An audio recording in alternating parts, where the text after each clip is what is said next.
Hey, what's up guys? My name is Alec, Garza. Thanks for clicking on this video. Today, we're talking about Mortal Kombat, the 2021 reboot. Before we start, don't forget to smash that like button on this video, subscribe, and let me know what you want me to review next. Alright, let's get right into it. Mortal Kombat, I've had the chance to watch it not once, not twice, but 3 times now, alright? And I can tell you, the movie is not nearly as bad as some people think. And if you are an MK fan, you will be more inclined to like this movie than the regular viewer. So let me just break down some of the pros and some of the cons and get into why I think this movie is not as bad as people think it is, but definitely has room for improvement. And I'd rather have it than not have it. This movie for me is sitting at a 7 out of 10. I think they get more right than they get wrong. However, I do admit that there are some stupid parts to it. And I do think if you are just a casual moviegoer, you're not really going to enjoy this as much. And if you are a hardcore Mortal Kombat fan, like played every single game, is so involved in the stories, like has attachments to a bunch of characters, then you might not enjoy this as much. I think this is for people who grew up with Mortal Kombat, and I think this is for people who want to just turn off their brains and just see some fights and see some fun. It's worth watching, it's worth checking out, especially if you have HBO Max and if you like action movies and if you've ever played a Mortal Kombat game. I definitely think it's worth a watch. I don't think people are upset that they watched it, but I think they are upset that there are some parts that could have been better, and I think some people might just be upset that they didn't know what they were getting themselves into with this video game movie. This is still a video game movie, so it's really hard to rate it out of a regular movie. But as a regular movie, it's middle of the road. You're either gonna like it, enjoy it, or you're just not really gonna care for it at all. If you're kind of an MK fan, I think you're gonna enjoy this a lot. And if you're a huge MK fan, you might not enjoy it as much. It's like a weird ratio. Let's get into some spoiler talk. So if you haven't seen the movie, go check it out, come back and let's talk about it. But now we're getting into the spoilers, so let's start spoiling it. So let's start with what they got right. I think they got Scorpion and Sub-Zero's costumes right. I think they got a lot of the presentation in this movie right. I think Kano was amazing. The actor who played him, so charismatic, really carried a lot of the film. And in my theater, we were dying laughing every time he opened his mouth. So big kudos to the movie for how they did Kano, how they did Sub-Zero, and how they did Scorpion. I think just in terms of presentation and the way they look, phenomenal, okay? And let's not forget, in the original, Scorpion gets killed by Johnny Cage. In the original movie, Scorpion gets killed by Johnny Cage, and then Sub-Zero gets killed, and they're really not fleshed out. They really deserve a lot more. So I think let's give the film credit for fleshing out Sub-Zero, fleshing out Kano, and fleshing out Scorpion a lot more. A lot of people are upset that Sonya and Kano were kind of friendly to each other in the beginning, but I liked it. I thought it added a lot of humor, a lot of levity to the situation, especially when we meet Liu Kang and Kung Lao. We'll get into that later though. More pros, I like the way Kung Lao was introduced. I think he had a really great introduction and I was hyped, and he has the best fatality of the whole movie. And I'm so glad they brought it. I remember when they showed the camera angle, I was like, there's no way her face is gonna go in there, is there? And boom, they did it and it was awesome. And he got it right, flawless victory, because he did not get hit once. Unlike in the original movie when Liu Kang kills Shang Tsung and he says flawless victory, but it's like, bro, you just got beat the shit out of, what are you talking about? So they got that right. And honestly, it's not really something they got right, but it's something I don't have a problem with. I kind of am okay with the whole Arcana, discovering your powers bit. I think it makes sense in this universe. They could have gone the technology route, but then they have to explain how everybody gets this technology, and they have to explain a lot of the scientific side of it. I think it's real easy just to say, hey, these guys have powers. I mean, this is based off a video game. It's not a big deal if like you figure out, oh, Jax's arms are actually built, Sonya's ring gun, whatever, bring blasts are, built. I think they had to do this because of Johnny Cage. Because how do you explain why Johnny Cage has powers? Because in the games, Johnny Cage has that green energy, and it's like almost a god killer energy. Like, it is the most powerful power. So that's why he's one of the most valuable champions in the whole lore. But how do you explain that? Like, this random guy just has powers? And I kind of like the whole bit where they kill and they get the power. I don't know. It's just something different, and I don't think it's really that big of a deal. It's sorry, I just don't think if you're a huge MK fan and you're like, no, that's not how they have it. I'm like, dude, it's an interpretation, it's an adaptation, it's all good. And another thing I'm really okay with that some people are not be is the whole Sub-Zero and Scorpion feud. I'm glad Quan Chi, I mean, we don't know, Quan Chi could be the one pulling the strings, but it seems like he's not, and I'm okay with that, because Scorpion versus Sub-Zero is so strong enough on its own that we don't really need Quan Chi. Quan Chi is awesome. I love that character, but he might be a little too soon. You know what I'm saying? I think they're saving a lot of the stuff for the next movie. The last thing I'll say that I really liked is how much they set up for a next movie. I was very surprised that this movie was not about the tournament and that it was about Shang Tsung trying to kill the champions before the tournament even begins. I thought it was an interesting take. I don't think they should have called it Mortal Kombat. I think they should have called it Mortal Kombat Beginnings or something, some kind of second name to kind of let people know, like, hey, this isn't the full story yet. Like, we're building up, because it really feels like a prequel, and it really feels like they're building up for something greater in the next episode. And I think for the budget they had, they did a great job. I'm pretty sure it cost a lot of money just to have the Mortal Kombat license, but I think with the budget and first time directing, they did as good of a job as they probably thought they could with the budget. Now, let's get into my gripes. So, there might be more gripes actually than likes, but those likes are so strong. But gripes. First things first, Goro should not have been killed by Cole. Cole's character is just boring as hell. The editing is wonky. There's some scenes where Sonya's in the air fighting Reptile in the air, and the next scene she's like here, and I just feel like they cut it kind of weird. A lot of scenes they cut weird. I remember one time Scorpion in the beginning stabs a dude, but like it looks like he's pulling it out, like they were shot in reverse, and there's no sound effect. There's a sound effect missing. Same thing with Kung Lao. There was a fight scene with Kung Lao and Cole, and there's a sound effect missing, and there's also like just like the continuity is wrong. Like he's in the air, and then the next shot he's not. It's just little editing problems that I really can't stand in a blockbuster film like this. This should not be a problem. Like they should have competent editors and a competent director who knows what he's doing. And I felt like there are some scenes that are just like, wait, how did that happen? A big example is when Kano blows up Raiden's staff and he's shooting it, and all of a sudden the shots are shot like vertically, like straight on, and all of a sudden he gets hit by something like far over here and blasts away. And then the next shot, he's like fine. He's just walking. Like I'm like, what blasted him? It was not clear that the spear is what broke up. The staff is what broke and made him like launch, because he got launched from the side. It was just weird. There's like just weird cuts and weird edits that just don't fit right. And also with the editing, they don't hang on scenes long enough. Their scenes are just moving like boom, boom, boom, boom. There's no weight to anything. Not even the dialogue. Only when Kano's on screen. There is some weight. Even when Raiden's on screen, I didn't really not care for Raiden at all.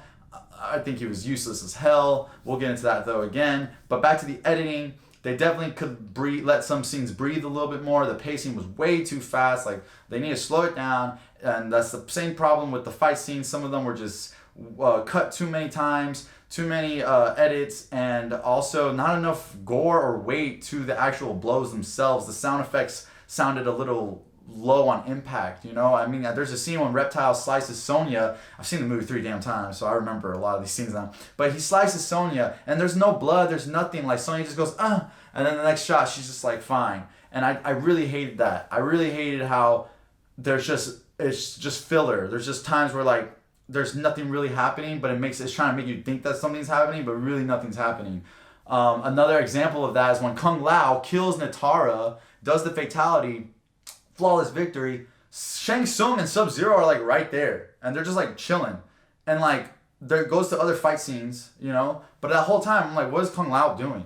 Because the next time we see him go back to that scene, Raiden is like extracting everybody and everybody's meeting up, and then that's when Shang Tsung goes for Kung Lao and sucks his soul out. But it's like, well, what was going on in between that? It's just weird editing. And another time it was weird editing was the final fight scenes were like basically a huge montage of Jax and Sonya and our heroes fighting. It's 4 different fights going on. I wasn't really the biggest fan of that per se, and then I wasn't a fan of Goro getting killed the way he did.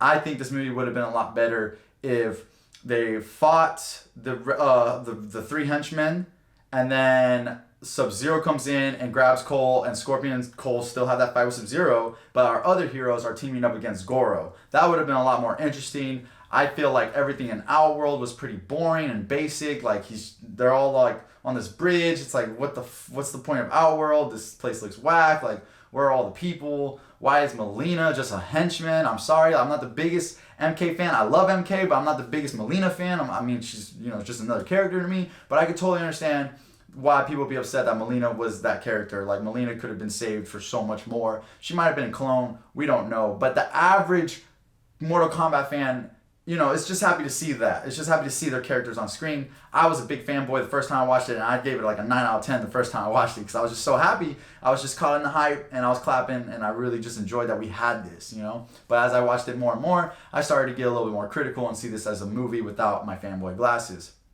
So, Cole Young's character, he could have said a lot more. He could have had a lot more lines. They didn't flesh out his like wife and his kid. I didn't care for any of them. They didn't seem that interesting. He did not seem that interesting. He's honestly a loser. He taps out in the beginning, and then he taps out again when they're like, "You're not made for this," and he just quits. And literally, I'm like, bro, did you not have a toothbrush? Did you have anything there that you need to bring with you? Like, you're just literally walking away right now in the middle of, like, out of nowhere. Okay, quit, whatever. And then they sent Goro. I'm like, why would Goro, the prince, the main bad, the biggest, baddest motherfucker, go after some random-ass dude who has no power? Makes zero sense. Like, anybody else could have been sent there. The Shang Tsung and Nitara thing where he's like, look how beautiful Nitara is. Like, okay, cool, she's beautiful, but, like, what can she do? I think a big problem also was just the villains didn't really seem that threatening besides Sub-Zero.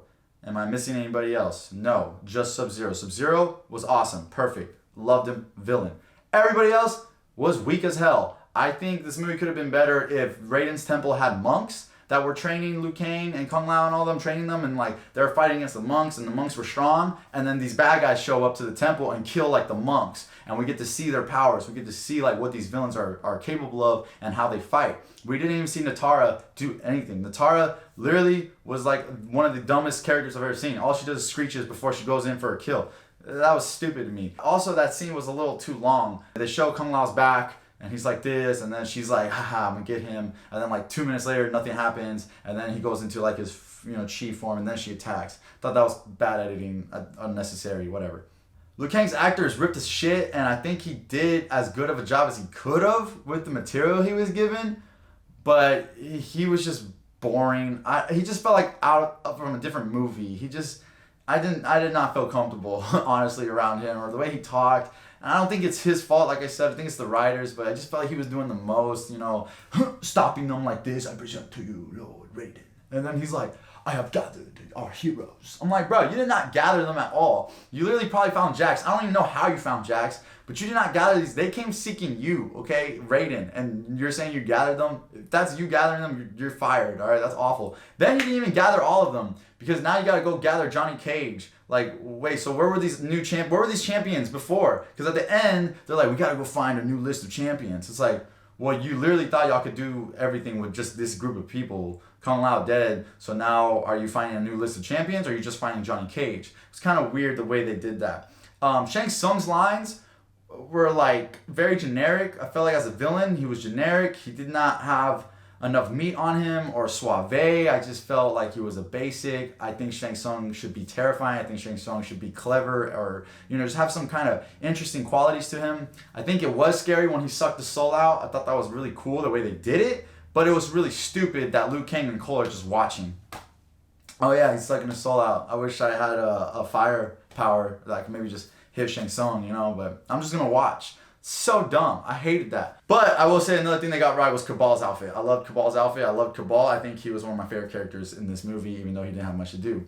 So another thing I didn't like was like Liu Kang and Cabal are fighting and everything's cool, and Cabal finally decides to use his blades and barely slices Liu Kang right here, and Liu Kang's like, oh, it's time to go overboard, and, you know, does his dragon thing. Like, I need broken arms. I need cuts. I need to feel like these heroes are hurt, you know? I just felt like everything was so easy breezy and, you know, chill. That was a big problem for me. Jax getting his power with the arms. I can get it from a story point. I can understand, like, he needed the arms to be strong, so, like, the power came out that way. But it's just kind of weird, because, like, is his power technology then? Or, like, what? Because, like, he just grew technology over technology, so I don't understand that too much. Like, what if he didn't get metal arms? Like, what would have happened? I don't know. So even though there's like a bunch of things I'm complaining about, I still enjoyed the movie, and I still enjoyed it each time I watched it, because I think Kano is super strong. I think Scorpion and Sub-Zero are super strong. I think Raiden's the most boring character in this. I hated Raiden. I hated everything he said. He's just so useless to me. Just so useless. And I think they really missed a big opportunity at the end to have Shang Tsung and Raiden fight. I think that would have really been the icing on the cake for me. I would have been just like, my fanboy would have been gave it a 10 out of 10. But my fanboy, after watching it, gave it a 9 out of 10. My fanboy biggest moment was when Kung Lao did the fatality, and then my other big fanboy moment was when Scorpion shows up at the end.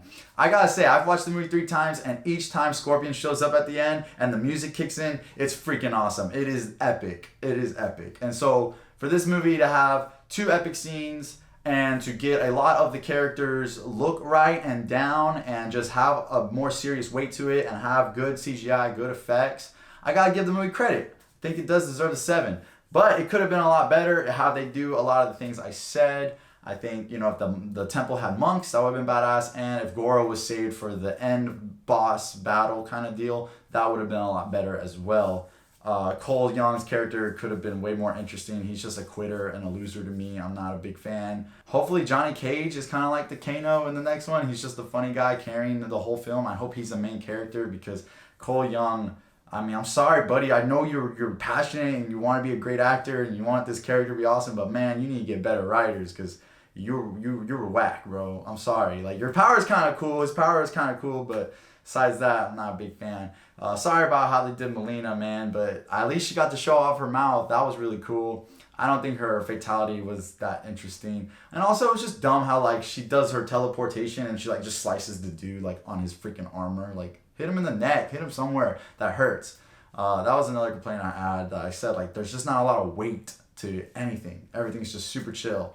Only weight that comes is when Kung Lao gets killed. But even then, like, they could have saved him. So it was, like, really just out of the blue. Like, why aren't they doing anything? Anyway, but that's it. Everything, I still like the damn movie, but the inner critic in me, if you ask me how could this movie be better, those are the things I would say. If you ask me if I liked the movie and why, those are the reasons why I liked it, and I think it's worth a watch. So that's my review. I'm going to give Mortal Kombat a 7 out of 10, and I'm very excited to see the next one and see how it goes. I think everyone should watch this movie so we can get a bigger and better movie in the next one. I think the next one will be the real, full Mortal Kombat, and I think this was a great great step in the right direction. Okay, so give it a chance. But have you seen Mortal Kombat? Let me know in the comments below. Who was your favorite character? What was your favorite scene? Do you like this movie better than the original? And are you a huge MK fan? Who's your favorite character? Let me know in the comments below. My name is Alec Garza. Thank you so much for watching this. I'll see you in the next one. Cheers.